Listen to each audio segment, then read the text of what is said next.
Minute Abhijit, वो देखो।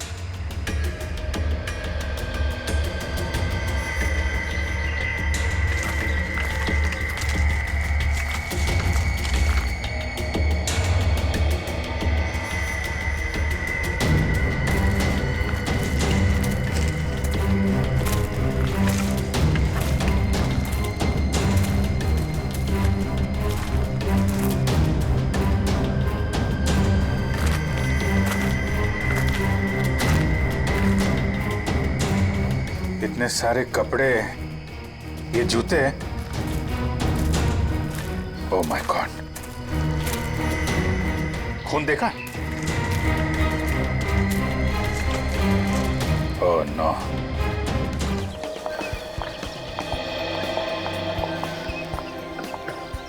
राहुल और जय, आज मैं इतना खुश हूं कि मेरे पास शब्द नहीं है बताने के लिए। अरे भाई 6 साल के बाद अपने दोनों बेटों को एक साथ देखने का एक बाप को जो खुशी होती है ना, तुम उसका अंदाजा भी नहीं लगा सकते। बाबूजी, राहुल, जय, जल्दी आइए, खाना तैयार है। आप लोग भी प्लीज आइए। आओ बेटा, जल्दी आओ, खाना तैयार है। हाँ भाई मेरे मिक्की माउस। क्या खाएंगे गुड़िया? मिक्की बेटा आप क्यों? ये हलवा लीजिए ना, नीता ने खास आपके लिए ही तो बनाया है, लीजिए। अरे वाह। तो बेटा मिक्की, भूख लगी है ना? वाह क्या स्वादिष्ट हलवा है, मजा आ गया। बाबूजी, आज शिल्पा ने खाने में बहुत ज्यादा प्यार डाला है, इसीलिए खाना इतना टेस्टी लग रहा है सबको।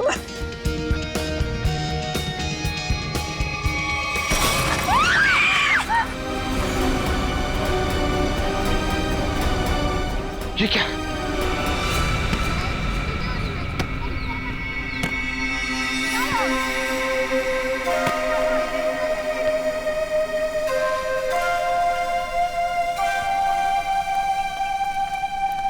अरे प्रकाश अंकल, आप यहाँ? अंकल नमस्ते। नमस्ते अंकल। नमस्ते। अंकल मैं तेज बीविंग में रहता हूँ। माफ करना बेटा, मेरा ध्यान कहीं और था। कोई बात नहीं। अंकल आप यहाँ धूप में अकेले बैठ के क्या कर रहे हैं? बेटा सुनील घर की चाबी देना भूल गया, पर फिक्र की कोई बात नहीं, वो आता ही होगा। अंकल तो हम सुनील जी को फोन लगा देते हैं, उन्हें तो आते आते शाम हो जाएगी। अरे नहीं, काम के वक्त उसको फोन करके परेशान मत करो। जैसी आपकी मर्जी अंकल, लेकिन कम से कम आप हमारे घर पे आके इंतजार कर लीजिए। नहीं मुझे चलेगा, मुझे अकेला छोड़ दो।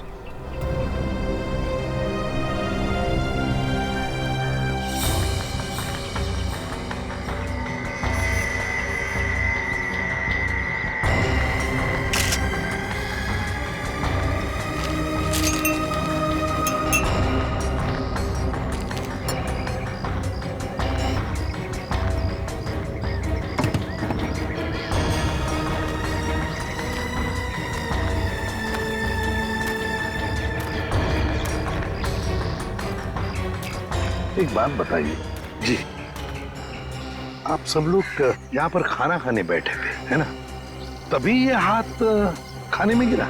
जी सर। ऐसा डरावना हाथ तो हमने पहले कभी देखा ही नहीं। और सर हम तो एकदम से डर गए थे।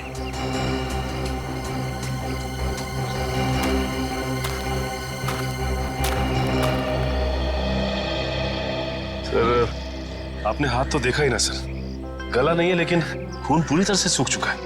बहुत बुरी हालत से काटा है ये हाथ। अगर ये हालत इस हाथ की है, वही सोच रहा हूँ जिसका ये हाथ काटा गया है उसके और शरीर के हिस्से का किया होगा।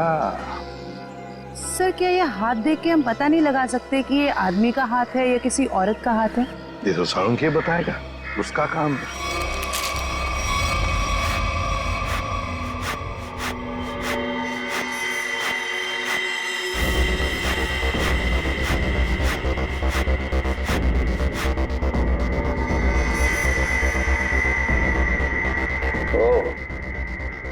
इन मुजरिमों के हौसले भी दिन ब दिन बुलंद होते जा रहे हैं। ओए, अकेले में क्या बातें कर रहा है? मुझसे बात कर। क्या पता चला, बताओ जल्दी। बस जिस किसी का भी हाथ है उसका डीएनए मरने वाले की कहानी पुकार पुकार कर बता रहा है। ऐसी क्या कहानी बता रहा है सर?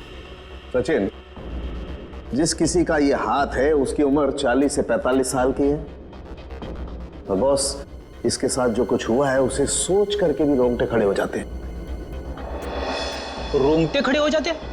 क्यों सालूम के साहब? इसके हाथ में से खून का एक एक कतरा निचोड़ निचोड़ के निकाला गया है। क्या कह रहे हैं सर आप? इतना कुछ किया गया इस बेचारे के साथ इसे मारने से पहले? हाँ, और ये सुइयां, ये तारें, ये सब इस हाथ के प्रेशर को, वॉल्यूम को और डेंसिटी को बता रहे हैं। लेकिन सर जब आदमी मर चुका है और उसके हाथ में खून ही नहीं है तो प्रेशर कैसा? एक डेड बॉडी का भी एक निश्चित वॉल्यूम, निश्चित प्रेशर और निश्चित डेंसिटी होती है, लेकिन इसके मुर्दा शरीर का वो डेंसिटी, वो वॉल्यूम और वो प्रेशर तीनों कम है। और ये हाथ देखो बॉस, इस हाथ को देखने से लगा है कि किसी ने बहुत ही क्लिनिकली, सर्जिकली इस हाथ को काटा है। अच्छा, मतलब किसी ऐसे आदमी ने ये काम किया है जो मेडिकल के बारे में जानता है। शायद डॉक्टरी पेशे का हो सकता है, लेकिन ये है कौन, ये जानने से पहले हमें ये पता लगाना होगा कि ये हाथ किस आदमी का है। और ये हमें इस हाथ के ऊपर मिली अंगूठी ही बता सकती है। लेकिन सर उस अंगूठी को तो जंग लग गया था ना? हाँ, अंगूठी को जंग लग गया था, इसीलिए बॉस उस अंगूठी को ब्रिंजोन कार्बाइड नाम के केमिकल में डाला है ताकि जंग हट जाए और उस अंगूठी का असली रूप हमारे सामने आ जाए। एक मिनट।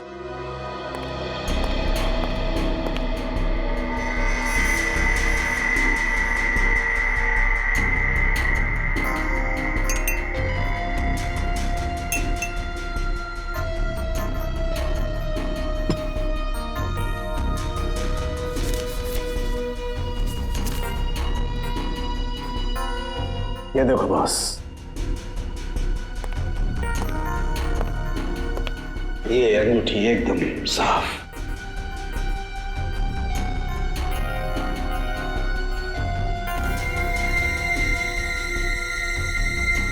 ये क्या है? इस अंगूठी के अंदर दो अल्फाबेट्स इनग्रेव किए हुए हैं, आर वी। सर, ये दो अक्षर आर और वी, इनसे कैसे पता चलेगा उस आदमी के बारे में? यही तो हमारा काम है ना फ्रेडी, पता लगाना। सिर्फ इन दो अक्षरों से, आर और वी। फ्रेडी, इससे भी छोटे सुराग से हमें पता चल सकता है मुजरिम कौन है। सर हो सकता है ये आरवी मरने वाले के नाम का इनिशियल हो सकते हैं, और सचिन ये भी हो सकता है कि वो इनिशियल्स आर वी पत्नी के भी हो। वो अंगूठी शायद शादी की अंगूठी हो। सर एक और बात, वो अंगूठी प्लैटिनम में बनाई गई थी। सर ऐसी अंगूठियां आसानी से बाजार में मिलती नहीं है, खास ऑर्डर देकर बनवाई जाती है। बिल्कुल सही। बस उस अंगूठी का फोटोग्राफ शहर में जितने भी जौहरी है उन सबको भेज दो। पता चल जाएगा किस जौहरी ने वो अंगूठी बनाई थी और किसके लिए। R V. Yes sir. Sir एक बात समझ में नहीं आ रही कि अगर ये खूनी आरवी को मारना ही चाहता था तो आसान मौत भी तो दे सकता था, ये काटने की क्या जरूरत? सचिन मरने वाले की पहचान छुपाना चाहता था, वो पहचान छुपाना चाहता था। सर आपसे मिलने कुछ लोग आए हैं और वो कह रहे हैं कि अर्जेंट है। बुलाओ। आइए। नमस्ते सर। आइए, बताइए क्या बात है? सर एक बहुत ही बड़ी मुसीबत आ गई है, बस आप ही हैं जो हमारी मदद कर सकते हैं। मुसीबत? कैसी मुसीबत? सर हम लोग मोतीलाल नगर की रोज सोसाइटी से आए हैं। हमारे बिल्डिंग में एक बुजुर्ग रहते थे, प्रकाश जी। रहते थे मतलब? क्या आप नहीं रहते? सर कल तक तो थे, सोसाइटी के पार्क में बैठे हुए देखा था हमने उन्हें, बोरिया बिस्तर बांध के बैठे थे। तो आप लोगों ने जाकर उनसे पूछा नहीं कि क्या बात है, क्या तकलीफ है, हैं? पता नहीं सर, हमने उनसे पूछा तो कुछ अजीब सा बड़बड़ाने लगे। सर उनके बाहर बैठने की कुछ ना कुछ वजह जरूर है। क्या वजह हो सकती है? सर उनका सौतेला बेटा सुनील बहुत ही ज्यादा बदतमीज और झगड़ालू किस्म का इंसान है वो। सर हमें लगता है उसी ने ही सामान सहित अपने पिता को घर से बाहर निकाल दिया है। पता नहीं कहाँ होंगे वो। हो सकता है वो अपने ही घर वापस चले गए हों। घर में चेक किया आपने? हम लोग गए थे वहां पे, वो वहां नहीं थे। और हमने सुनील से पूछा तो उसने बोला कि उसे पता नहीं है। सर, उससे उनकी कोई परवाह नहीं है। सुनील। हेलो, हाँ, कहां पे? एक मिनट, आप क्या नाम बताया आपने? मालती। ठीक है, देखिए आप लोग चिंता मत कीजिए, आप सिर्फ उनकी फोटो भिजवाइए हमें, हम देखते हैं। सर, मालती नाम की हाउसवाइफ इंदिरा नगर से गायब है सर। इंदिरा नगर से मालती और मोतीलाल नगर से एक बुजुर्ग, दोनों के दोनों गायब है। इन दोनों के घर जाना पड़ेगा, पूछताछ करनी पड़ेगी।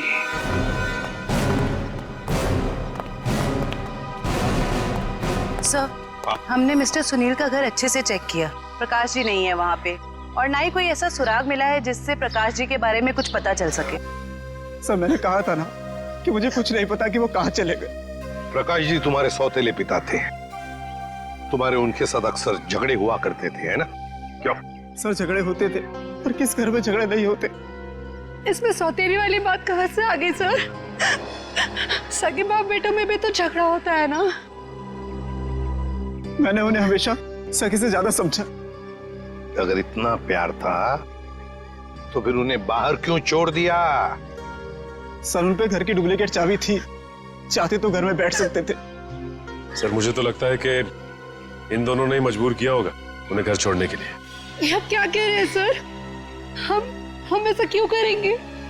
सर, आपको क्या लगता है मैं अपने पापा के साथ कुछ गलत करूंगा? सर, मेरे पापा को ढूंढ के ला दीजिए। हाँ, प्रकाश जी को तो हम ढूंढ कर निकालेंगे। वो तो हमारा फर्ज है। लेकिन एक बात याद रखना, अगर पता चला तुम लोगों ने अपने पिताजी के साथ कोई गैर बर्ताव किया है तो अच्छा नहीं होगा, समझे?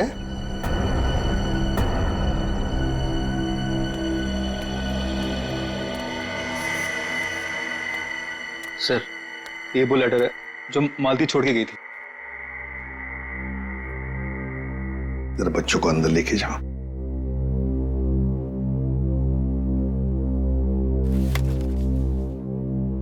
मैं मालती अपने पूरे होश में बिना किसी दबाव के ये खत लिख रही हूँ। मैं अपनी रोजमर्रा की आम जिंदगी से इस घर गृहस्थी से तंग आ गई हूँ और अपनी मर्जी से छोड़ के जा रही हूँ। मुझे माफ कर देना विनय, माफ कर देना राहुल। कुछ दिन आप सबको बहुत तकलीफ होगी मेरे बिना, मगर फिर आदत पड़ जाएगी। मेरे वापस आने की उम्मीद मत रखना, हमारा साथ यहीं तक ही था। मालती। सर, ऐसे कैसे कोई पत्नी अपने बसे बसाए घर को छोड़ के जा सकती है? वही तो। वो मैं कल बच्चे को स्कूल छोड़ने गई थी ना, तब वो मुझे वहां मिली थी, तो मुझे उसका बर्ताव कुछ अजीब सा लगा। कुछ अजीब सा लगा मतलब? कैसा लगा आपको? मतलब वो बच्चे के सामने रो रही थी। सर, हमेशा अपना और पापा का ख्याल रखना। आप कहीं जा रहे हो क्या? मैं भी चलूंगा आपके साथ। नहीं बेटा, मैं कहीं नहीं जा रही। और रोते रोते उसने बच्चे को वैन में बिठाया और वो सब्जी लाने के लिए चली गई, और जाते जाते उसने अपना मोबाइल फोन भी तोड़ दिया। ये तो बड़ी अजीब बात है। कैसे गई वो वहां से? वो ऑटो से गई सर। और कहाँ गई कुछ पता चला? मेरा मतलब है क्या सुना आपने? नहीं, मैं सुन नहीं पाई सर। चलो ठीक है, thank you very much. Sachin, Motilal Nagar और इंदिरा नगर के जितने भी रिक्शा वाले हैं उन सबको प्रकाश जी और मालती के फोटोग्राफ्स दिखाओ। एक्सक्यूज मी, भाई साहब, इस आदमी को आपने यहाँ कहीं देखा क्या? नहीं सर, इनको कभी नहीं देखा। अरे आप ध्यान से देख के बताइए, हो सकता है कभी आपकी टैक्सी में बैठे हो। टैक्सी में तो दिन भर में बहुत लोग बैठते हैं साहब, हर किसी का चेहरा याद रखना मुश्किल रहता है। शुक्रिया।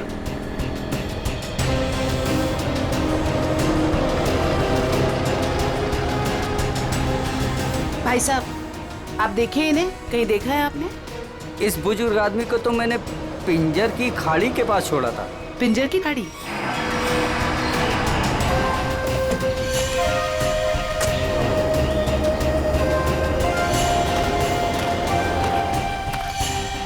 साहब, ये औरत कल पक्का मेरे साथ मेरे ही ऑटो में गई थी। अरे मैडम, यहाँ इस सुनसान जगह पे कहाँ रुकवा दिया ऑटो? आगे सारा जंगल ही जंगल है। और साहब एक और बात बताऊं, वो औरत ना मुझे बड़ी अजीब सी लग रही थी साहब। पूरे रास्ते रोती हुई गई और मोटी डोंगरी की गुफा के पास इसने मेरी ऑटो रुकवाई और उतर के चली गई। मैंने कहा भी कि मैडम अपने बाकी के पैसे तो लेती जाइए, लेकिन उसने पीछे मुड़कर देखा ही नहीं, बस जंगलों की तरफ बढ़ती चली गई साहब। ठीक है जी सर। अरे जयवंती जरा देखो, देखो जरा ये टैब में मोटी डूंगी की गुफा और पिंजर की खाड़ी। सर ये दोनों इलाके तो कुलवाड़ी के जंगलों के आसपास हैं। काफी सुनसान इलाका लग रहा है सर। हाँ, इस इलाके में 20 किलोमीटर तो जंगल ही जंगल है, लेकिन ये दोनों ऐसे घने जंगल में उतरे क्यों?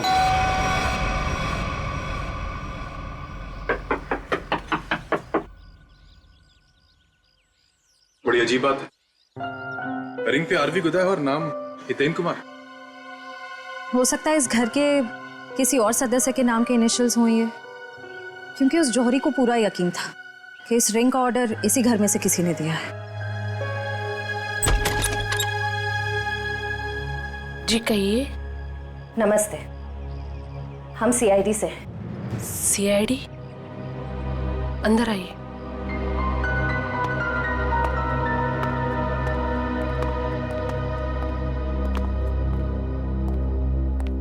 जी हितेन ठीक तो है ना?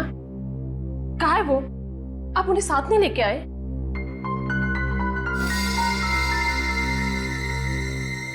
क्या आप इस अंगूठी को पहचानती हैं?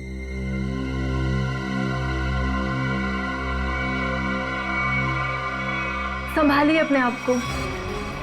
मैम ये लीजिए।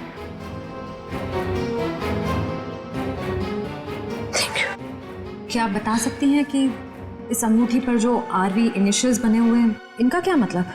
अपने माता पिता के नाम पे गुंदवाया था इन्होंने। ससुर जी का नाम राकेश था और सासू माँ का नाम विनीता। मुझे लग रहा था कि जरूर कुछ ना कुछ बुरा हो रहा है। हितेन कभी मुझे बिना बताए घर से गायब नहीं हुए। क्या आप मुझे उन्हें मिलवा सकते हैं प्लीज? मैम दरअसल हमें उनका कटा हुआ हाथ। बस कुछ मत बताइए, मैं और कुछ सुन नहीं सकती। मैं जानती थी हितेन जिस राह पे चल रहे हैं उसका अंत अच्छा नहीं होगा। हमें भी पता चल चुका है कि वो किसी गलत काम में शामिल थे, इसलिए आपने उनके गायब होने की रिपोर्ट नहीं दर्ज कराई। क्या आप प्लीज हमें पूरी बात साफ साफ बताएंगी? दरअसल इन्होंने अपने कंपनी से 10 करोड़ का घोटाला किया था। 10 करोड़ का घोटाला? इन्होंने वो पैसे कहीं और काम पर लगाए। पैसे तो डूब गए, लेकिन जब कंपनी ने उनके पास पैसे की डिमांड की तो उनके पास पैसे देने के लिए एक फूटी कौड़ी भी नहीं थी। फिर क्या, कंपनी ने इनके ऊपर केस कर दिया। हमारा घर नीलाम होने के कगार पर आ गया। मुझे लगा शायद इसलिए ये 3 दिन पहले घर से गायब हो चुके हैं। और इसलिए आपने उनके गायब होने की रिपोर्ट दर्ज नहीं कराई? नहीं, दरअसल अचानक मुझे इनके कंपनी से कॉल आया, किसी ने कंपनी की रकम चुकता कर ली है। मैं खुश हो गई कि शायद ही अब वापस आएंगे। एक मिनट, वो 10 करोड़ रुपए जो हितेन ने कंपनी से चुराए थे वो किसी और ने चुकते किए? किसने? पता नहीं, किसी ने इनके कंपनी के अकाउंट में वो रकम डलवा दी थी और एक चिट्ठी छोड़ी कि ये रकम वही है जो हितेन ने उनकी कंपनी से ली थी। बड़ी अजीब बात है मैम, कोई और हितेन के पैसे क्यों चुकाएगा, वो भी 10 करोड़? इसके पीछे जरूर कोई गहरा राज है। मैम, आपके रिश्तेदारों ने या दोस्तों ने हितेन को ढूंढने की कोशिश नहीं की? कोशिश की न, हितेन की गाड़ी भी मिली कुलवाड़ी जंगल के पास, लेकिन हितेन का कुछ पता ही नहीं चला।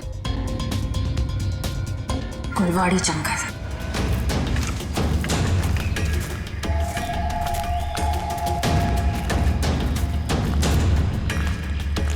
एक मिनट अभिजीत,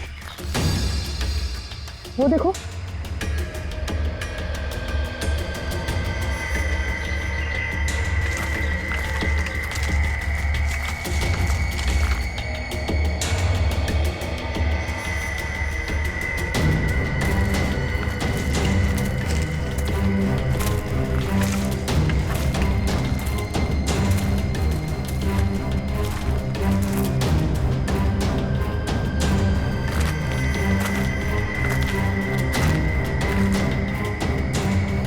इतने सारे कपड़े, ये जूते,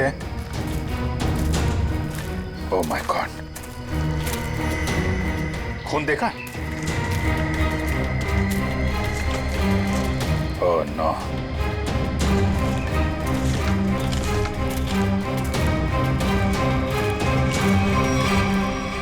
ये खोपड़ियां, ये हड्डियां,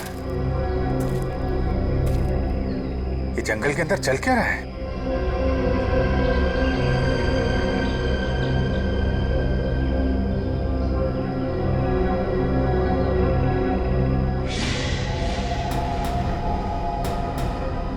कौन है?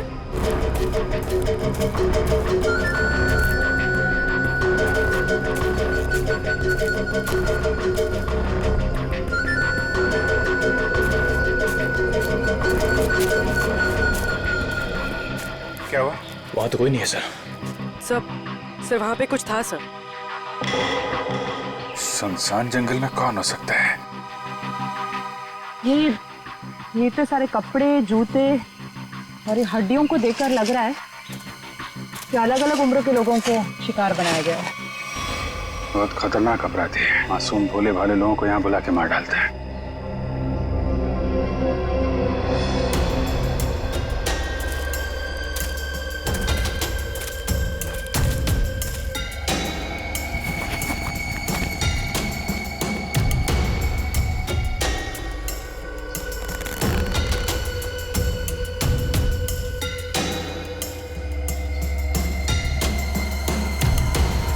प्रकाश जी कब आ गई है? ये अपने बीवी बच्चों की फोटो लेके यहाँ पे क्यों आए थे?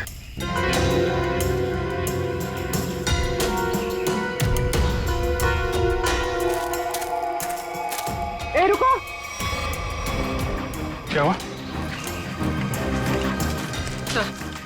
सर वहां पर कुछ अजीब सा था सर। गाड़ी क्या हुआ सर? सर जंगल में कोई आया है? तुम लोग देखो जरा जाके।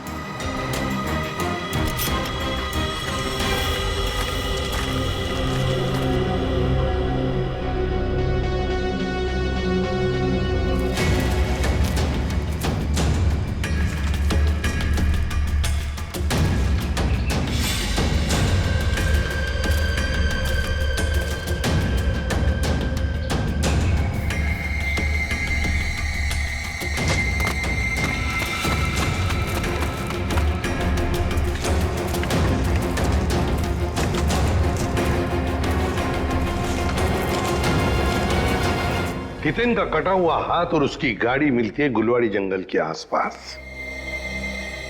समझ में नहीं आ रहा, पता नहीं क्यों सचिन, मुझे ऐसे लग रहा है कि हितेन का केस, मालती का केस और प्रकाश जी का केस, इन तीनों केसेस का आपस में कोई ना कोई संबंध है, कोई ना कोई संबंध है।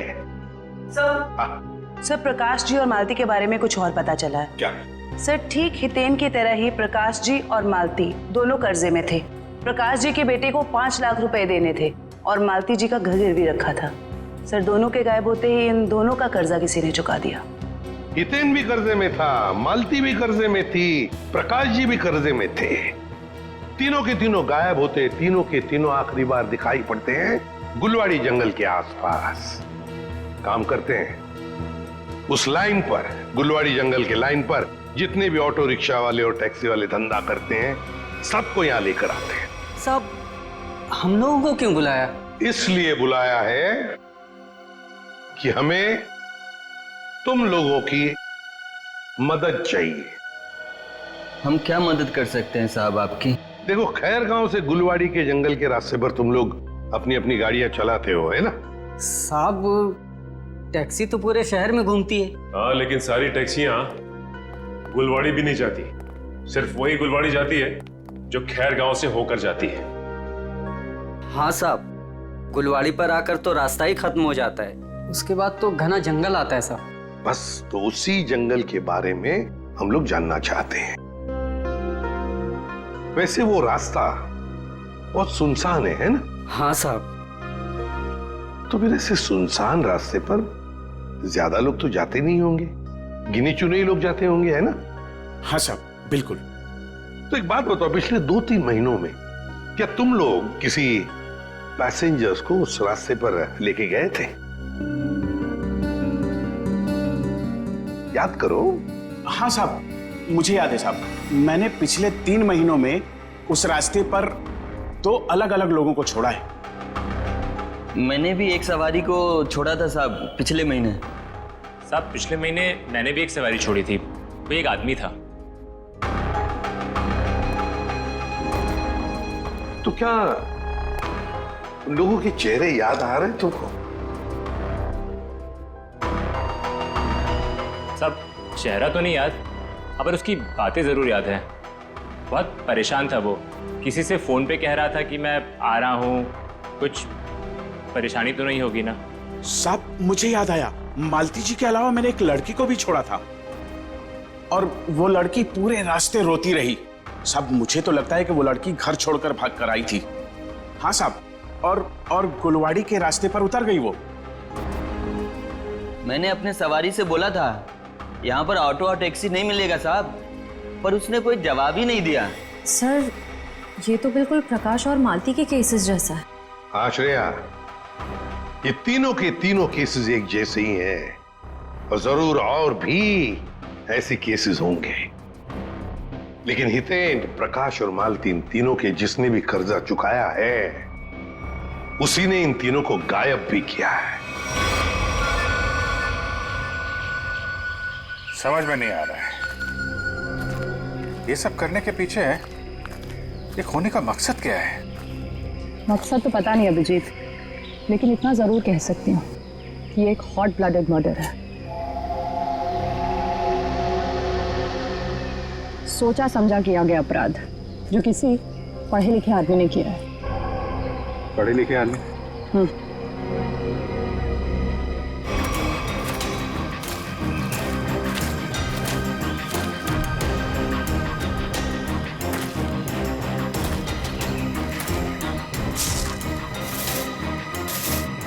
ये देखा? जंगल में पाइप कैसे आ गई? लेकिन नक्शा में तो कोई पाइप वगैरह नहीं थी। वही तो, कहीं ये पाइप भी उन अपराधियों ने तो नहीं लगाई है। काटो जरा सा। निखिल, गाड़ी की आवाज उसी वक्त आई जब हम जंगल में थे। ये कोई संयोग नहीं है। मतलब मुजरिम को भनक लग गई थी हमारे जंगल में आने की। भले ही भनक लग गई हो, लेकिन हमारे हाथों से बचेंगे नहीं हमको।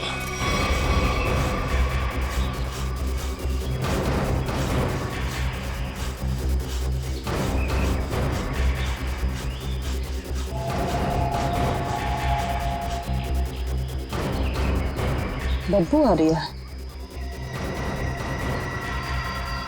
खून?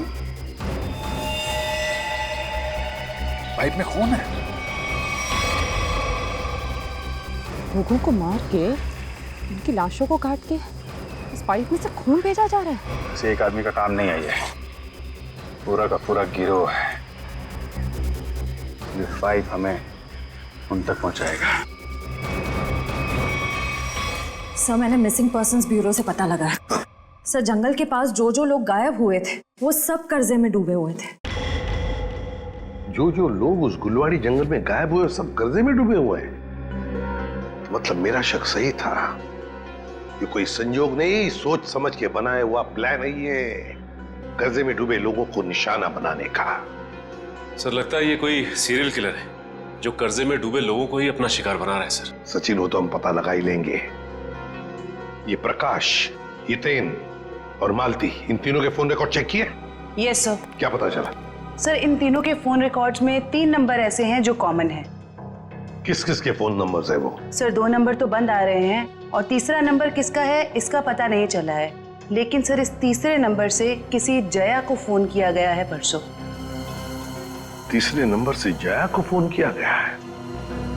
तो फिर लगता है जया की जान को खतरा है। जया की जान को खतरा है। श्रेया, इस जया को फोन करो, पूछो उससे क्या वो किसी कर्जे में डूबी है क्या।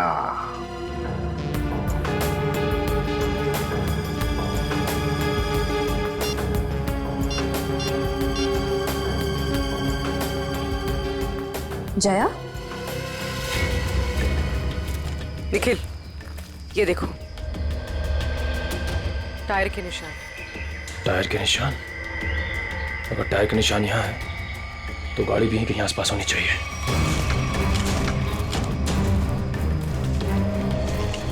गाड़ी उस तरफ है, संभाल के।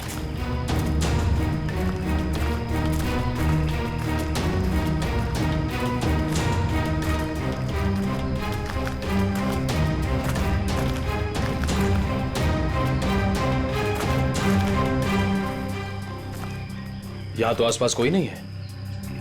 इंजन अभी भी गर्म है, मतलब जो कोई भी इस जीप में आया है यहीं आसपास है। इतने सारे डब्बे हैं।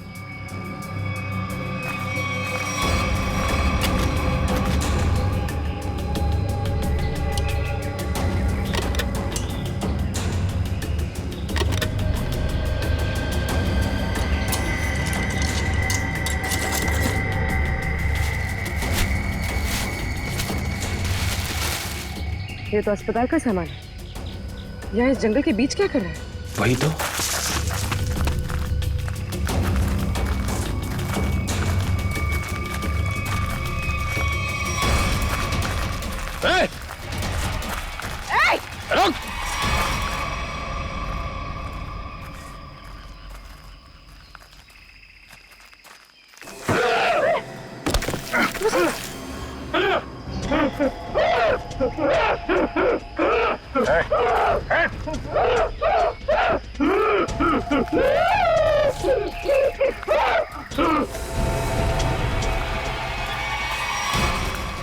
रुक!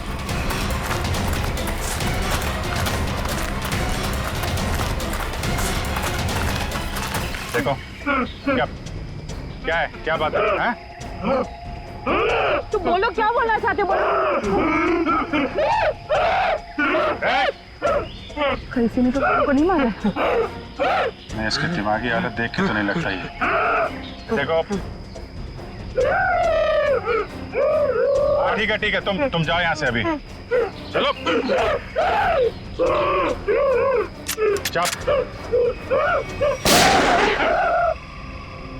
तुमने गोली क्यों मारी? वो बेचारा डर के भाग गया। वापस आके इसको बचा लेंगे। पहले प्रकाश और मालती को बचाना जरूरी है, कहीं उनकी भी ऐसी हालत ना हो जाए।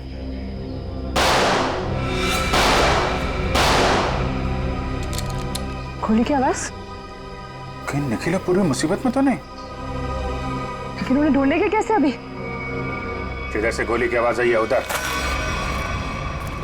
देखो प्लीज, जब तक मुझे पैसे नहीं मिलेंगे तुम फोन पे ही रहना।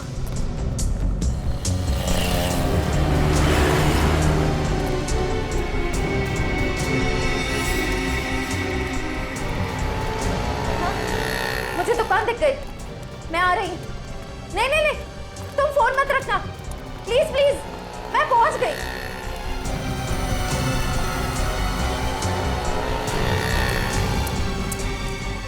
भाई साहब वो मिट्टी का तेल दो ना।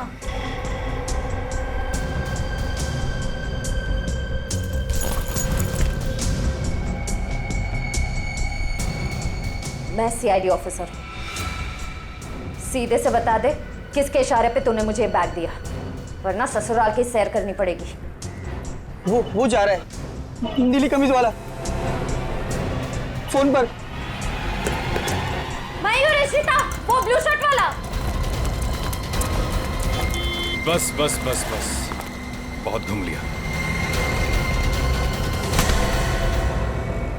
तुम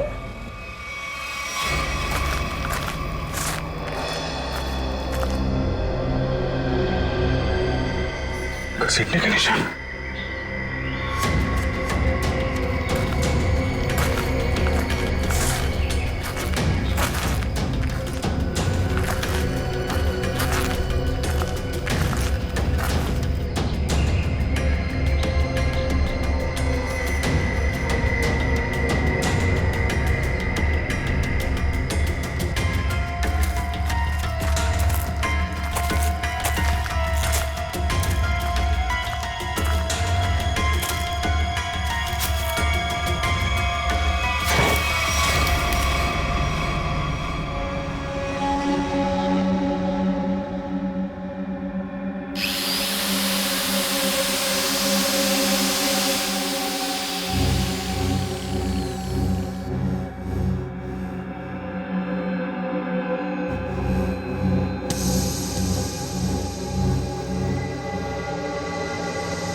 सत्या,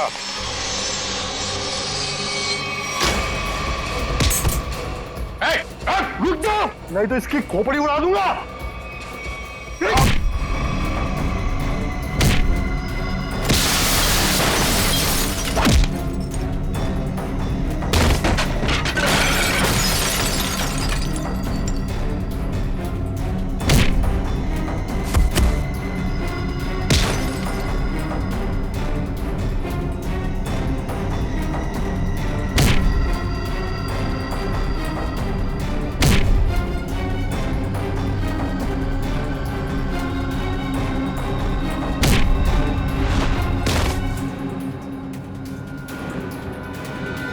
कि बस लगी तो नहीं?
पूर्वी, उसका नकाब उसका ये साथी उतारेगा। उतार उसका मास्क। सर, ये वो लेटर है जो मालती छोड़ के गई थी।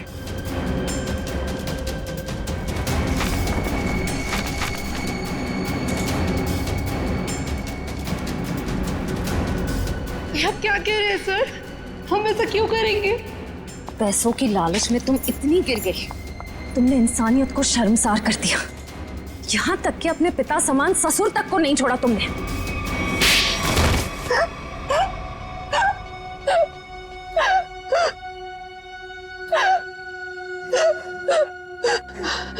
मैंने जो कुछ भी किया लोगों की मर्जी से किया और उन्हें उनके बलिदान का दाम भी दिया।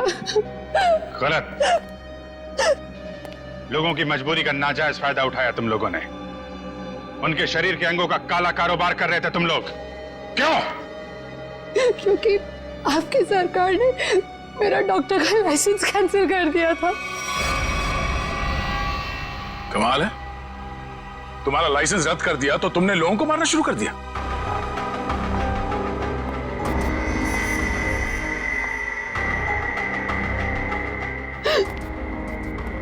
तुम्हारे आड़े टेढ़े एक्सपेरिमेंट ने यह हाल कर दिया लोगों का। शर्म आनी चाहिए तुम दोनों को। इतना नीचे गिर गए कि अपने घर वालों को तक नहीं छोड़ा तुम लोगों ने। क्या करते सर, विदेशी ग्रुप से पैसा ले चुके थे हम, और जो अंग उन्हें चाहिए थे वो हमारे पास नहीं थे, इसलिए सोचा घर वाले ही सही। बड़े बड़े मुजरिम देखे हमने, मगर तुम लोगों जैसे घटिया सोच वाले लोग आज तक नहीं देखा। बीमार हो तुम लोग, इस समाज में रहने लायक नहीं हो। किस्मत अच्छी हुई तो जिंदगी भर जेल में सड़ोगे, वरना आसार तो यही है कि अदालत फांसी देगी तुम्हें। ले जाओ इन्हें। चल।